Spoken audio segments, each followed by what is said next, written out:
Hello guys, ito may dumating na naman sa akin delivery. Yung iba nga pala na-file ko na, hindi ko nakalimutan kong videohin.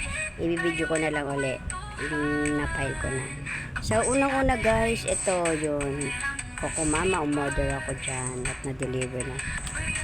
8 pieces yan, nabili na yung dalawa. And then itong crispy fry. Yan. 2, 4, 10 piraso yan, at saka itong Eden pouch, mga 8 pieces, at saka itong Eden cheese box original, 5 piraso. Tapos yung sa ilalim, mga delata na yan. Ayan o, delata. Mga delata. Mega, may Youngstown, may Ligo.